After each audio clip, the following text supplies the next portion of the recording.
Hello, ഇന്ന് നമുക്ക് പരിപ്പ് വട ഉണ്ടാക്കുക എങ്ങനെയാണെന്ന് നോക്കാം കേട്ടോ. 2-3 മണിക്കൂർ നേരം പരിപ്പ് വെള്ളത്തിലിട്ട് വയ്ക്കുക. കടലപ്പരിപ്പാണ് എടുക്കുക, സാമ്പാർ പരിപ്പല്ല. കടലപ്പരിപ്പ് കുറച്ചൊരു കട്ടി ഉണ്ടാവും. എന്നിട്ട് ശേഷം അത് കഴുകിയിട്ട് നല്ലോണം വെള്ളം ആറാൻ വേണ്ടിയിട്ട് ഊറ്റി വയ്ക്കുക. വെള്ളം വാർന്നതിന് ശേഷം ജാറിലിട്ടിട്ട് നല്ലോണം അരച്ചെടുക്കുക. മിക്സീൻ്റെ ജാറിലിട്ടിട്ട് ചതച്ചെടുക്കാനേ പാടുള്ളൂ, നല്ലോണം അരയാൻ പാടില്ല. കുറച്ച് പരിപ്പ് ഇങ്ങനെ കാണണം കേട്ടോ. അതിലേക്ക് കുറച്ച് മുളക് പൊടി ഇടുക. പിന്നെ ഉള്ളി ചെറുതാക്കി മുറിച്ചത്, ഇഞ്ചി ചെറുതാക്കി മുറിച്ചിട്ടത്, കറിവേപ്പിൻ്റെ ഇല, പച്ചമുളകും വേണം കേട്ടോ. പച്ചമുളക് ഞാൻ ഇതിൽ ഇടുന്നുണ്ട് ലാസ്റ്റ്, ഇത് വീഡിയോ എടുത്തിട്ടില്ല തോന്നുന്നുണ്ട്.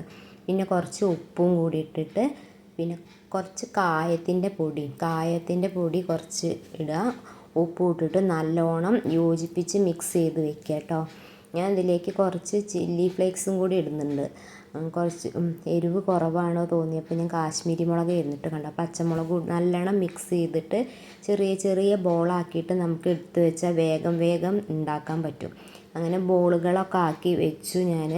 അതിന് ചെറിയൊരു ഇല എടുത്തിട്ട് അത് കഴുകി നനച്ചൊഴിക്കുക. അപ്പോഴേക്കും ഒരു പാൻ വെച്ചിട്ട് വെളിച്ചെണ്ണ ഒഴിച്ചിട്ട് ചൂടാവാൻ വെച്ചു. അതിലേക്ക് ഇങ്ങനെ ഓരോരോ കുഞ്ഞു ഇതാക്കിയിട്ടാണ് ഞാൻ ഉണ്ടാക്കിയത് കേട്ടോ.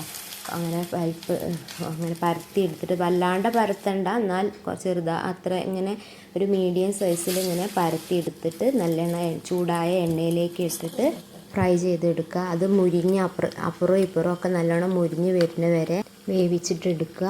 നല്ലോണം ബ്രൗൺ കളറാകുമ്പോൾ നമുക്ക് എടുക്കുക, എണ്ണയിൽ നിന്ന് കോരി എടുത്തിട്ട് മാറ്റാം. അപ്പം നല്ല പരിപ്പ് വട റെഡിയാവും. സ്കൂളൊക്കെ വൈകുന്നേരം വിട്ട് വരുമ്പോൾ കുട്ടികൾക്കൊക്കെ ഉണ്ടാക്കി കൊടുക്കാൻ പറ്റിയ നല്ലൊരു ഡിഷാണ്. അപ്പോൾ എല്ലാവരും ഉണ്ടാക്കി നോക്കുക. പുതിയൊരു വീഡിയോ ആയിട്ട് വരുന്ന വരെ ബായ്.